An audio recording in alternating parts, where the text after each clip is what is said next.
That was fire. We paid for those, so we're going to use them. Welcome into the 30th edition of the Ice Pick Sports Podcast. My name is Luke Baird, and I'm joined by my two friends, Andrew Chodorow and Martin Rocha. Martin, how you doing today? Can't complain on this Taco Tuesday. How about y'all? Doing great. Andrew, how you doing?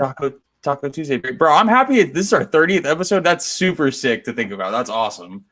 30. I'm happy with that. Let's keep it going. Treinta. Yeah, well, it's a big episode. We're going to talk about the Super Bowl, our first Super Bowl as a podcast, and we're going to get to it as a betting angle. But let's go ahead and get started. And the Kansas City Chiefs right now are a 3-point favorite. And right now, with the highest total in Super Bowl history at 56, and I think it's going to be a little bit juicy on the over, especially on the day of the Super Bowl, as a lot of casual bettors will be on this game, and a lot of them like to bet the over. But as of right now, it stands 61% of the bets are on Kansas City, 67% of the money on Kansas City, and 73% of the bets on over, with 59% of the bets on the under, which would probably be more your experienced gamblers who are willing to throw more money around. With that being said, any of those numbers surprise you too? No, I think you hit it like spot on. Like a lot of the casuals are going to be on the over just because it's so much fun to bet on the over. Life's too short to bet on the under. But like when it's a Super Bowl, time goes by so quick. Like you go you go and get your first beer and it's already the first quarter. It's like what's going on? So like that's why I see this that's why I see more money on the under, even though there's more bets on the over. That's a narrative I really didn't think about. Was just like I forget how many like casual people are just going to be like, hey, like I want to put $50 on this game to like their one buddy who like has a bookie on their phone or whatever, and so everyone's going to be throwing just casual bets here and there, and no one likes the under. Like it's not a common thing. Have you ever heard of anyone like make the under sound like a fun thing?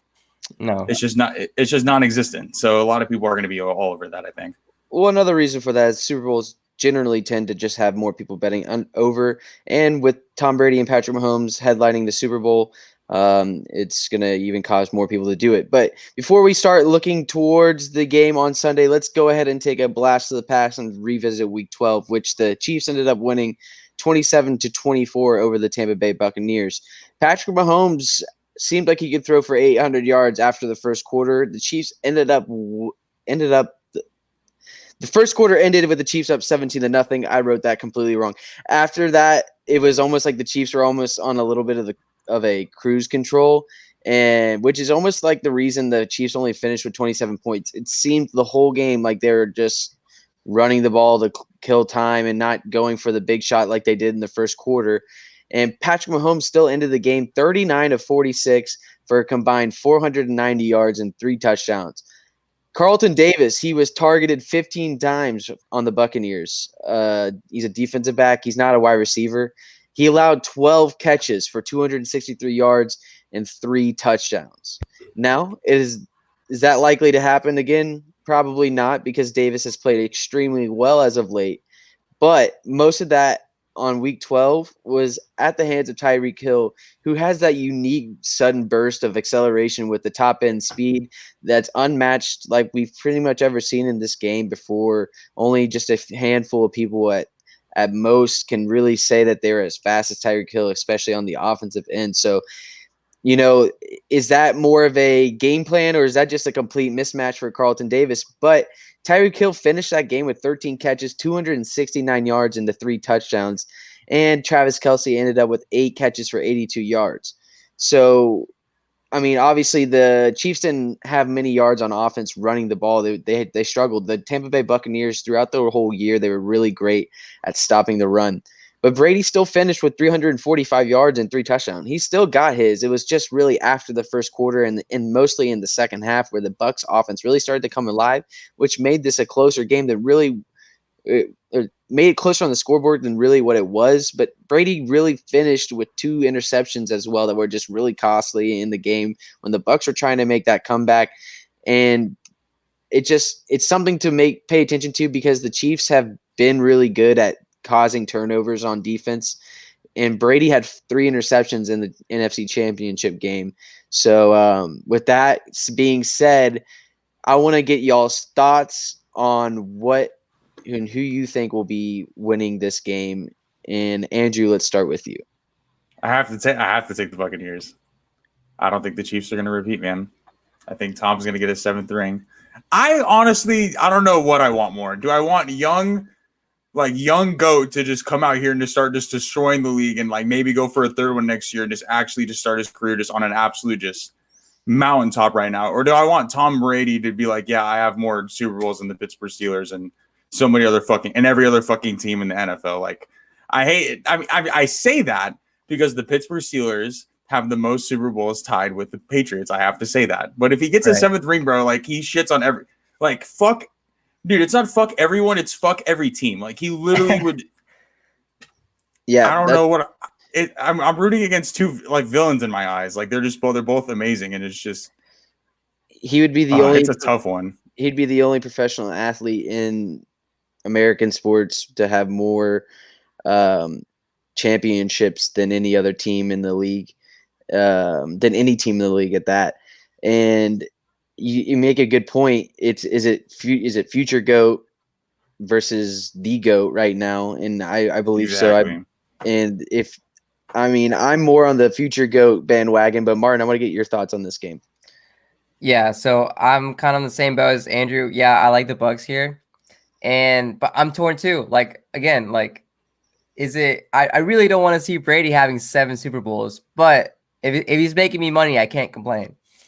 And it's not just, I mean, like, yeah, even though Tom Brady and Patrick Mahomes like are the headline, I mean, we can't forget about the defense. And I think the biggest mismatch here we have is the Kansas City Chiefs, who lost Eric Fisher in the AFC Championship game, going up against like the Buccaneers defense, who have great weapons, or not weapons, but great defensive players, like with Sue. They have Devin White, everybody. Like it's just that defense is loaded, and if they can get pressure on Patrick Mahomes, I think that's a game plan. Because if he's sitting there back in the pocket, Tyreek Hill is gonna have another 3 touchdowns easily. So that's why I have the Bucs. I just think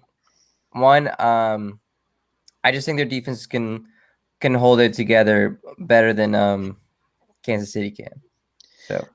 All right. Well, with that, I like that you brought that up because let's go ahead and start talking about some of the matchups. This Kansas City offense versus this Tampa Bay defense, the biggest thing and what I think might be the biggest mismatch in the whole game, maybe the biggest part of this whole game is how this Chiefs offensive line holds up against the Tampa Bay front 4 and really front 7.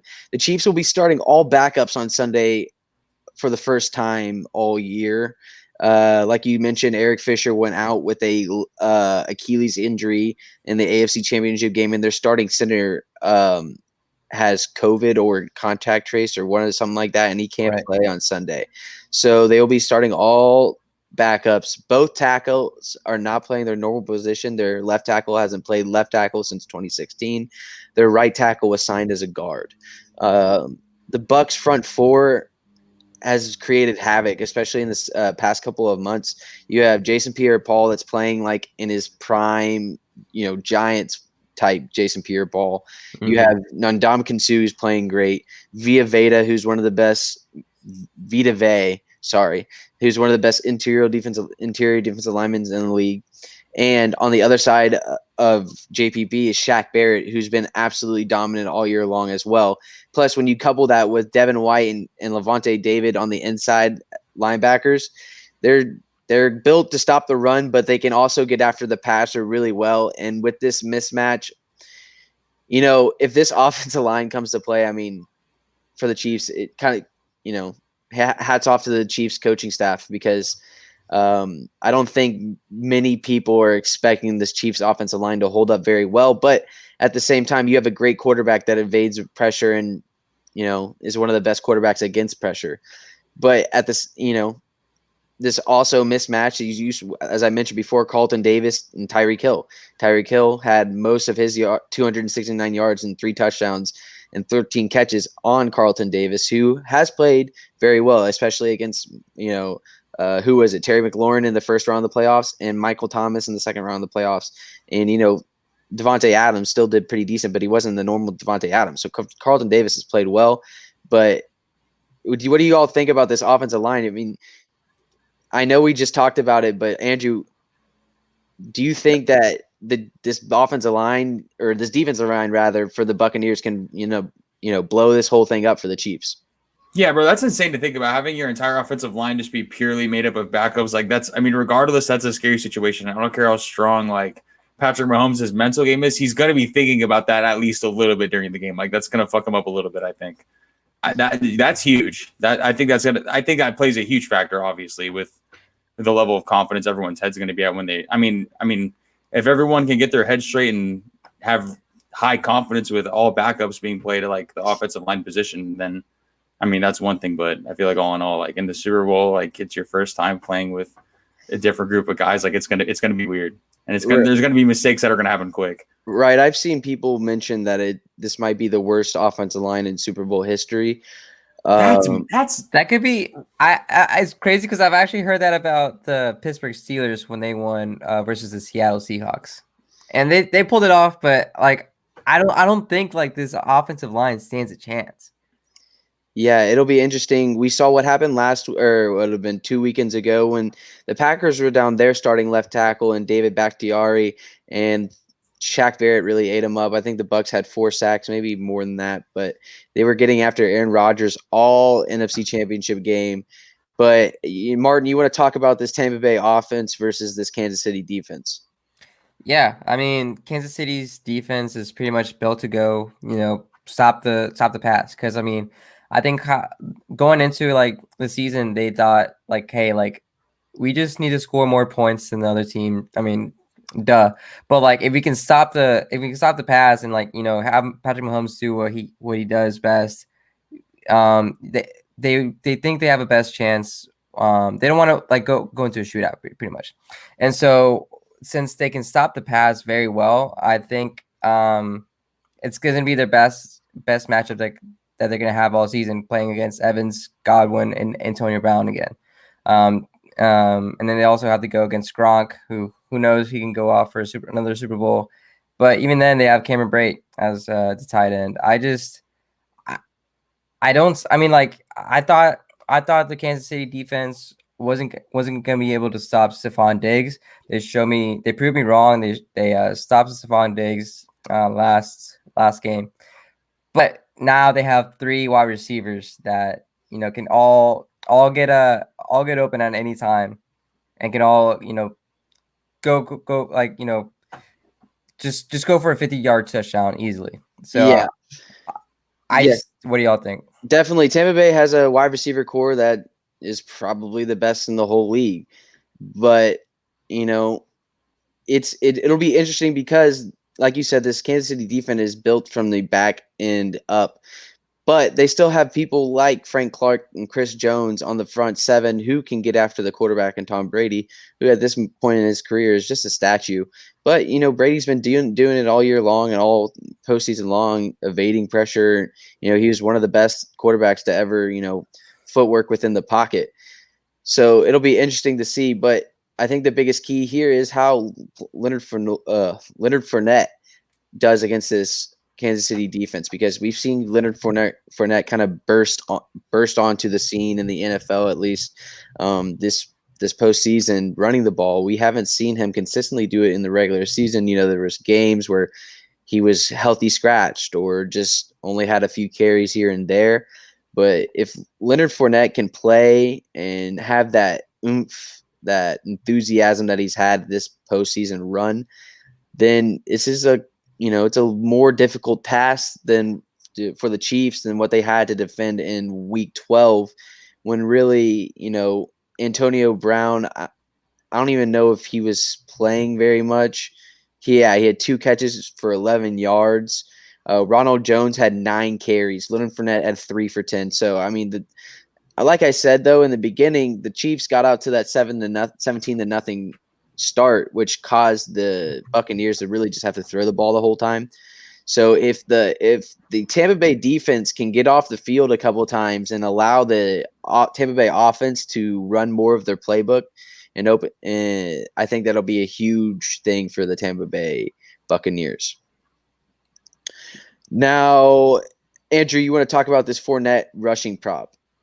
I mean, yeah, you really just kind of just perfectly set me up to get into that, just because, like you said, Fournette really has just like popped up in the postseason just out of nowhere during the regular season. Like if you drafted him, I'm sorry, like that was a terrible year for you fantasy wise. Like having Fournette on that roster was is that you, Martin? No, I didn't draft him. Okay. It just cracked me up. You were 'Cause, making like, a face like I didn't know. I don't know. nah, hell no, But I yeah, I didn't mean, draft that. bro, he was shaky like all regular season long, and then coming this postseason, he just goes off. So he's ran for at least 55 yards in every game, every postseason game so far, and he's had a touchdown in 2 out of the 3 games.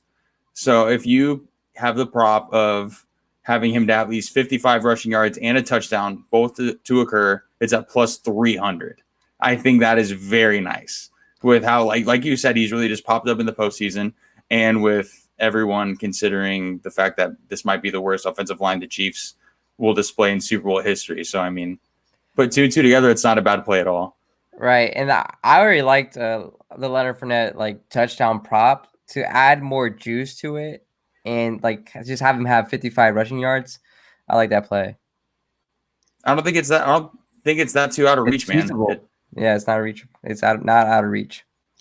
Well, I got a prop for y'all, and it's gonna be plus money, but it's plus 105, and that's Travis Kelce to score and the Chiefs to win.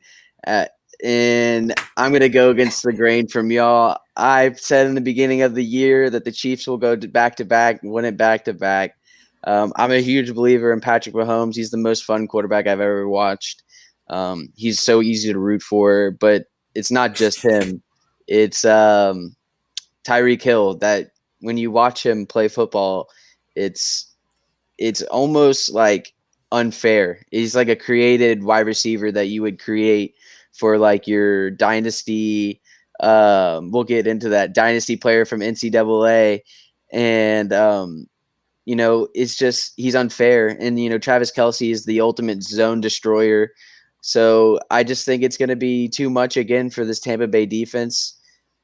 Andy Reid right now is the best head coach in the NFL. Eric Bieniemy is still somehow the offensive coordinator for the Kansas City Chiefs. So I think it's going to be too much. And I think I said, the biggest mismatch might be the offensive line for the Kansas City Chiefs versus the defensive line for the Buccaneers. But it honestly could be Andy Reid versus Bruce Arians, because I believe that Andy Reid is a way better head coach than Bruce Arians, and might have a few tricks up his sleeves that Arians just isn't ready for and his team isn't ready for. So I'm going to go with Travis Kelce to score and the Chiefs to win at plus 105. Martin, you got a prop? I actually didn't look up a prop, and I feel so underprepared, and I'm so sorry. No, it's Martin, okay. Can I give you one? Sure. Patrick Mahomes to throw an interception plus 165. Jeez. That's not a bad one. Bad play. That's not a bad play. That's good value, but I still wouldn't do it. It's just okay, like yeah, like. Bro, I just hate how much of a hoe bag Luke's gonna be if the Chiefs end up winning it. He's not even gonna be cocky about it. He's gonna be like, "Yeah, bro, I told you." That's what I said. He's gonna be like, "I knew it." Like, and that's gonna make me way more upset than him actually like talking shit. He'll be like, "Hey, bro, pull the tapes from our first podcast. I told you." Yeah, I know, like type shit. I'll just like send you like a DM, be like, "Bro, like, did you listen to the podcast from like 3 months ago?" No, but like shit's crazy. I've honestly been saying this since like the end of last Super Bowl. To me, I don't know how you stop the Chiefs, and I know sometimes they do get stopped, and I know sometimes they don't score a whole lot of points, but when it comes down on to the game on the line, I just don't know how you stop Patrick Mahomes and the Chiefs offense. That's just me. I agree. And I mean, like, that's why I'm taking the Bucs to cover. Like, money line, maybe. But I really like your Travis Kelce prop because you made a great point. Like, Bieniemy really likes to like put Travis Kelce not only like in the passing game, but like he loves that little like shovel pass he gives him, like when he cuts across the offensive line and just like pretty much just a running back / fullback, and just gets a touchdown that way. So the most illegal play that the Chiefs run is when they motion Tyreek Hill, and they'll motion him across the offense, motion him back to across where he was first started, and then once he gets to a back around Patrick Mahomes, he'll turn back around and start sprinting towards the sideline, and they'll just hit him for a 2-yard out and score. Yeah, like you with can't catch up to him. So like when he's in motion, like forget about it. it's really unfair goal line offense, but the Chiefs run it better than anyone in the league. All right, Andrew, one last thing before we finish the Super Bowl, and me and Martin talked about this last week, but who do you think that this Super Bowl means for me? Who do you think this Super Bowl means more for legacy wise, Patrick Mahomes or Tom Brady? I want to say Tom just because no one has 7 rings, but I just feel like you can make arguments for both players just because if this is Patrick Mahomes' second ring in his a 4th or 5th year, like dude, that's nuts.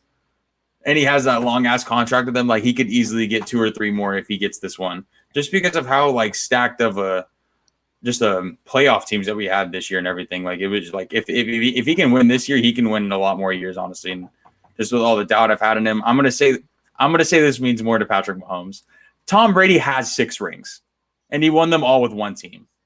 He is cemented as the GOAT. Patrick Mahomes can get there if he wins this ring.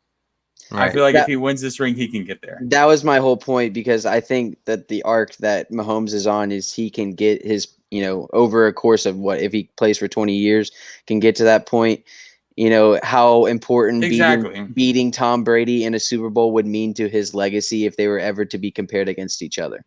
But I have to talk about it from both angles, just because, they're both great arguments. Yep, I agree. But I'm gonna say it means more to Patrick. Before we get off the football topic and head over to basketball, we had a trade in the NFL. Matt Stafford is heading to the LA Rams.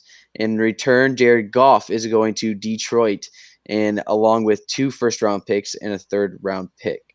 Do you guys believe that this maybe puts I know this is very early. There hasn't been an offseason. There hasn't been a draft. But does this make the Rams, the favorite early, I guess, right now in the NFC? I mean, we got to see what Matthew Stafford can do at his age. Not only that, but I'm really excited to see how Matthew Stafford's going to do with the weapons he has. With he has Cooper Kupp, Robert Woods, Tyler Higbee, and much more.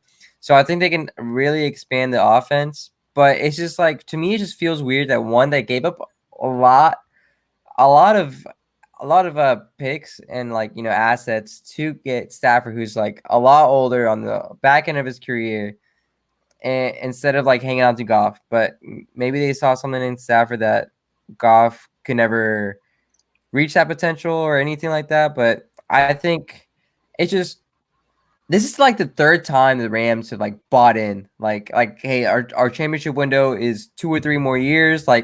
It's now or never. And I just don't see it a lot of times where that works out in the end. But I wouldn't say they're the favorites just yet, especially with Tampa Bay, who's already in the Super Bowl right now.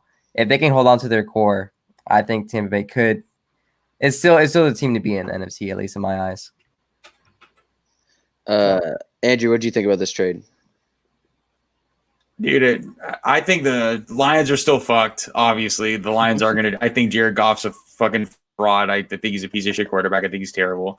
But dude, Stafford being the gunslinging quarterback that he is, and with all the weapons that the Rams have, this man could really do something with that team. Just because if that Jared Goff Rams can really, I know the Seahawks really they really just took their foot off the gas towards the end of the season, just really started sucking.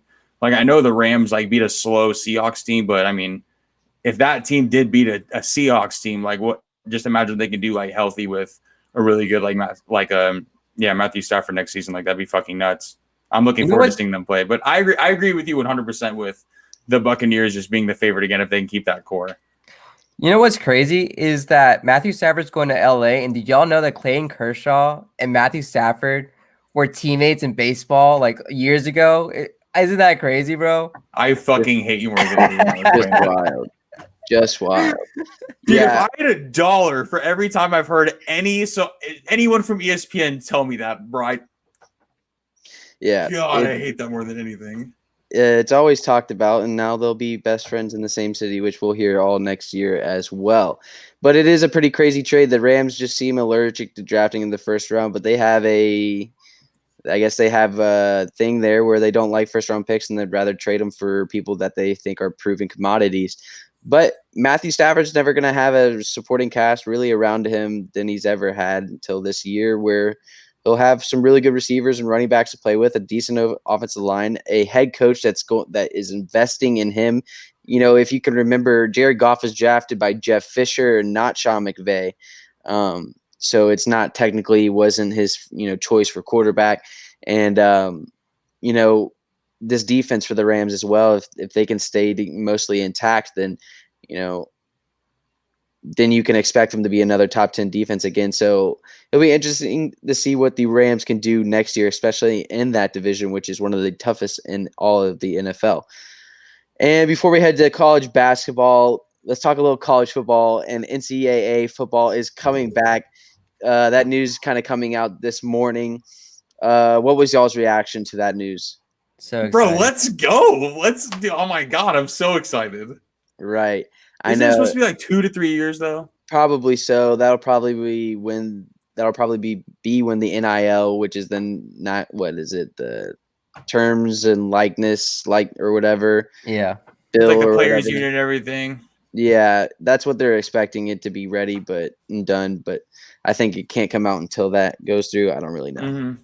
I can't be bitter about that though, just because we know it's coming. It's happening. Mm-hmm. That's going to be insane. I agree. Now, Andrew, without further ado, would you like to talk about some college basketball? Dude, yes, sir. It is fucking February, and we are 1 month away from the greatest gambling month of all year, and that is March. Martin, I'm sad to say this, but I'm not going. We know as soon as I turned 21, we started going to Vegas every year, and Martin's going without me with my dad, and so it's. I need him to take the torch up there, baby. I need them to kick some ass up there. I think Matt's joining you too. Your dad? Oh yeah, my dad. Bro, he's my best friend. Basically, that's how it works around here, bro. No, but Chico associates himself with the homies.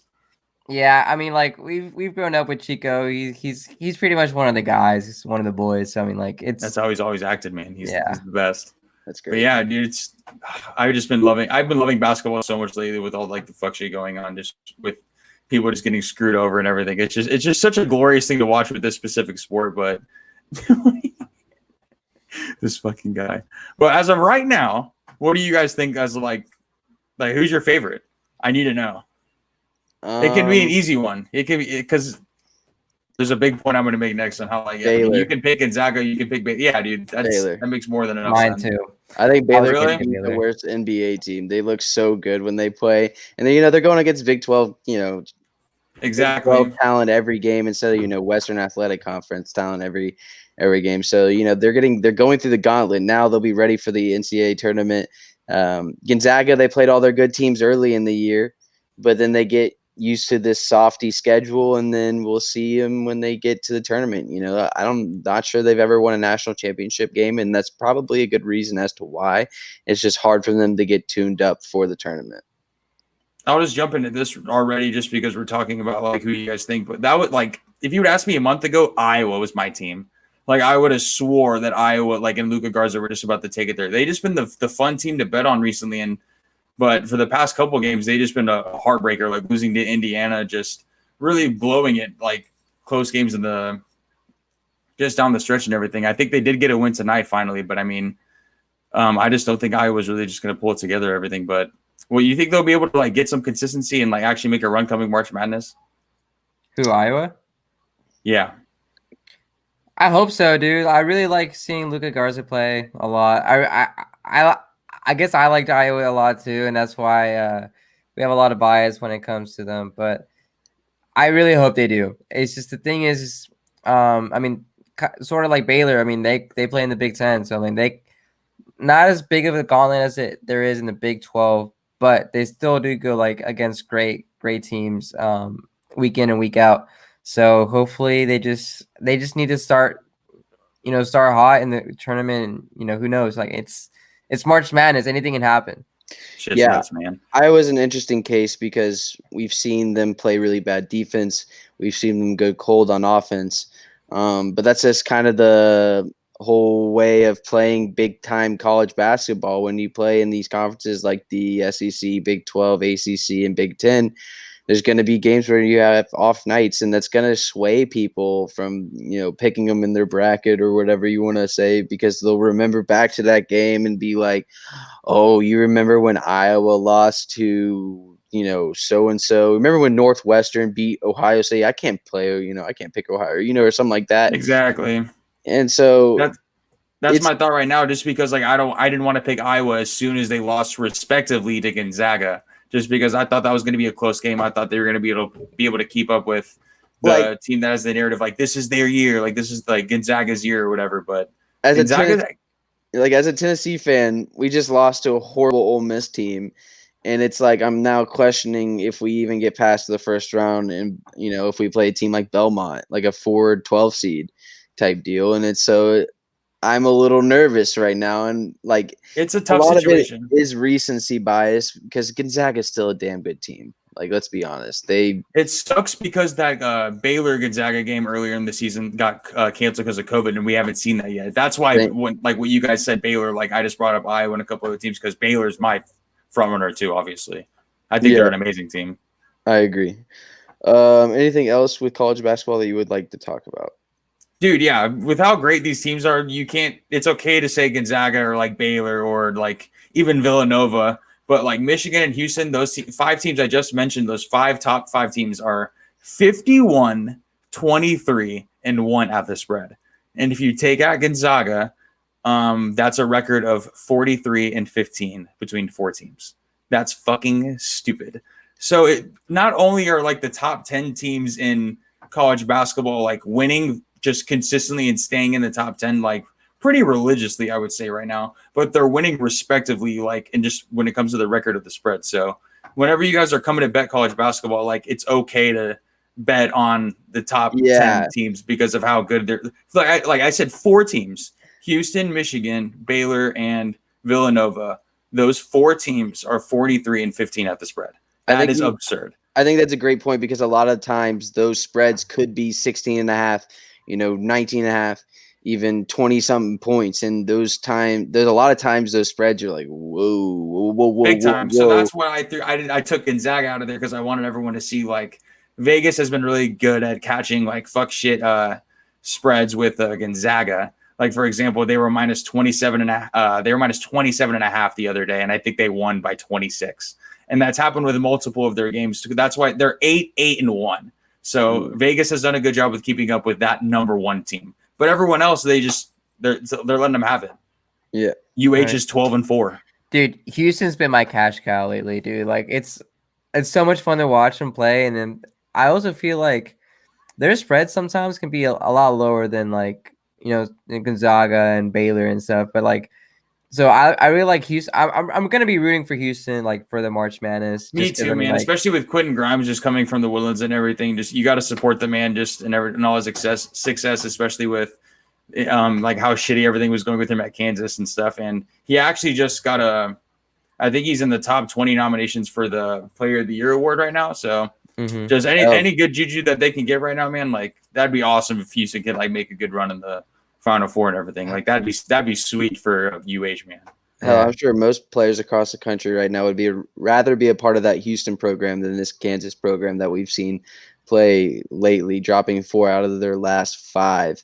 I think that's been the best part of this whole year is the Blue Bloods have completely shit the bed this year. I mean, Duke's kind of making their way back, fighting this past couple of weeks, but we saw them lost last night against Miami. I mean, Duke, UNC, Kentucky,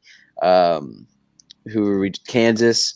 I mean, they're all down in the Indiana, Arizona. All your big like your stereotypical big name basketball schools are really shaky right now. Arizona's not good. They were always dominant out west. UConn's still not good anymore. Georgetown is putrid. I mean, like I'm just trying to think. Syracuse is awful. Butler? Yeah, I mean, kind of like those teams that we grew up, thinking we're You only knew dominant knew year about them in, year because of out. how amazing you heard about them like being at college basketball. You didn't know them for anything else except for college basketball. Right, and I'm sure they'll get back on their feet. Duke will probably be back next year. Kansas will be a good team next year. They'll probably turn it around by the end of this year. But Exactly. college basketball has been great this year because of The that. position that they're at right now with COVID and stuff. Yeah, like the door's wide open right now, so I'm excited for March. Yep. Anything NBA that y'all would like to talk about? Start. Go for it, Andrew. No, I want you to start just because you have I like your take with the Nets and everything. I want you to start. All right. So the first game and the craziest game of the weekend, which I think could be like the game of the year, really, was when the Wizards beat the Nets 149-146 on Sunday. I mean, James Harden wasn't playing, so he's obviously the most important player on the Nets. But it was a crazy last minute regulation. They were down 4, and pretty much Bradley Beal made it 3. They were down 5. Okay, so they're down 5. Bradley Beal makes it 3, and a couple seconds left.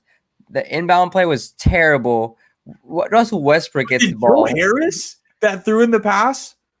I don't know. I didn't Dude, know. it was the stupidest thing I've ever seen. What happened was like the player he was going to throw it to cut in instead of just staying out by the perimeter, and so they stole it. They gave the ball to Westbrook, and Westbrook, out of all players on the Wizards, bro, he wet it out of nowhere, bro. He is not known for his jump shots anymore, and that man just split act right in their face. That was the stupidest thing I've ever seen in any basketball game ever. That was the stupidest thing I've ever seen. Because and every time I see Westbrook just shoot a 3, like when he was on the Rockets, I was like, oh fuck, there's a possession wasted. But he has these moments where he does come up clutch, so I'll give him props there. But so that was a crazy finish. Super high scoring game. I mean, 149, 146. A small little story on this too was, I mean, Bradley Beal had terrible body language in the first half, but dude, that first half body language he had was just absolutely just blatantly disrespectful. He wasn't dapping up his teammates. He wasn't playing defense. He literally was just. It looked like at the wing of the 3-pointer, bro. He was just. Yeah, I was thinking of that. It was like his controller just died in 2K. He was just standing there, just still. And it's the stupidest thing too, because you see that and you're just like, there's no way with body language that Bradley Beal had at the first half. There's no way they should have won this game in the stretch like that. But dude, a big fact that ESPN threw out there that I love more than anything, in the previous 25 seasons, there have been 24,007 games where a team is down by 5 or more points in the last 10 seconds. 24,007 games. Only 9 times has that team won when they were losing. And crazy. 9 times. And I mean, it was crazy because now the Nets are 0-2 versus the Wizards, and so here's my take I have. Dude, that was their 4th win. Oh yeah, 4th win in the season for the Wizards. In the season, and they beat them, and they beat the Nets twice, which is crazy. So after that game, the biggest thing I've seen is the Nets currently have the best offense in NBA history, but they have the worst defense in NBA history. And so my question to Andrew, Luke, you can chime in if you want. Are they truly a lock in the East? Because no. Right. I mean, it's super fun basketball to watch. 76ers are a good team this year. Doc Rivers is having his boys play. I've never been a big Ben Simmons guy, but Doc Rivers is using them the right way. Joel Embiid's playing really well. But it's not only these 2 guys though on the 76ers, it's the whole supporting cast. Tobias Harris is playing really well this year. He had his best years as a Clipper under Doc Rivers. He's having that similar kind of same success he's having this year with the 76ers. There's some other role players that I'm just not thinking of right now that are playing really well for the 76ers, and it can give the Nets a run for their money if they play well defensively against them, because the Nets can't play defense. Yeah. Hopefully the Celtics can get it together too. But like, Yeah, they're dealing with injuries right now. I was gonna right. say, like just like Luke said, it's gonna be the Celtics, the 76ers, or the Nets, in my opinion. Excuse me. Like those, Yeah. No I don't think it's Bucks. between those three teams. No No, Bucks. Yeah, I don't think so dude, either. Giannis does not look like he wants to play basketball as much as he did last year. That man's body language and just his like, dude, whenever you're out there, you have to have a sense of urgency. Like, you always got to be like aware of just what everyone's doing at all times. Like, just have to have like the best basketball IQ out there. Like, if you're an all-star player like Giannis, and I just don't think he's been portraying that at all. So I don't think they're gonna make it, man. I don't think they're gonna make it. Yeah, I just don't think they've given him enough around him from what he needs. They're trying to He surround him. knows that. I know, and what sucks for him is, they don't give him any diversity of player around him. A lot of the guys on that team can't shoot. They're good at defense, but they're more like drive to the hoop kind of guys. They don't got many spot up shooters at all. Any play creators other than Giannis. Any space creators, I guess, is what I was trying to say. But I just feel like he's mentally just ready. He knows like he's not going to win a ring this year with how good the Lakers are doing right now and everything, and how stacked up the East is and everything. So I just think he's just gonna cool it, look like he's gonna drop like 25 and like 12 a game for the rest of the season, and then really figure out where he wants to go next season. So I think he's just mentally just tapped out of the season, man. I think he's ready for the next chapter. Giannis just signed like a super max. Like, what are you talking about? yeah, I'm not buying into that. Yeah. All right. Well, fuck that take. Thank God, though. All right. Well, anything else that you guys would like to chat about before we sign off? I was just gonna talk about really quick about the crazy cover Texas Tech had. As part of the Big 12 SEC challenge, and if you had LSU plus 4.5 or 3.5, I feel sorry for you, man. I did. Like, down, what was it? Texas Tech went on a 12-0 run in the last 55 seconds. Yeah. Or some sort like that. So brutal. Like, you thought you had that like locked up. You're probably already thinking about like what your next like move was going to be. I did a whole Big 12 SEC challenge parlay, money line parlay, and that was the only game that missed. And I picked LSU to upset. I picked LSU to upset, and that was the one. Jeez. I mean, dude, the Big 12 SEC challenge is a lot of fun to watch. I really wish it was a tournament instead of just one weekend. Right. But, I mean, they do it every year, which is great. We've played Kansas like the last 2 or 3 years. So, who'd y'all play this year? Kansas. Oh, okay. Smacked them by like 15. But that about does it all for us. We'll talk some more Super Bowl on Thursday. Give out our picks for the Super Bowl. Everyone's gonna give their pick for the Super Bowl. Spread and total, and a prop. We're all gonna do a spread, total, and prop pick for this Thursday show. That wasn't decided before. I just decided that right now, but I'm all for it. We're gonna do that, and I don't know. Maybe if some of us want to give some other sports picks, we can do that as well. But definitely going to be mostly about the Super Bowl on Thursday. But other than that, I hope you guys have a great Wednesday, and I'll talk to you Thursday night. Just to make Putt pissed, I'm just gonna give everyone my 15 team card if that everyone's cool with that. Just 15 plays, just right off the bat. They're all locks. Right off the rip. They're all heaters. I wouldn't give it to you if I didn't think it was good. Yep, that's right. Well, with that, I'll see you boys later. See you.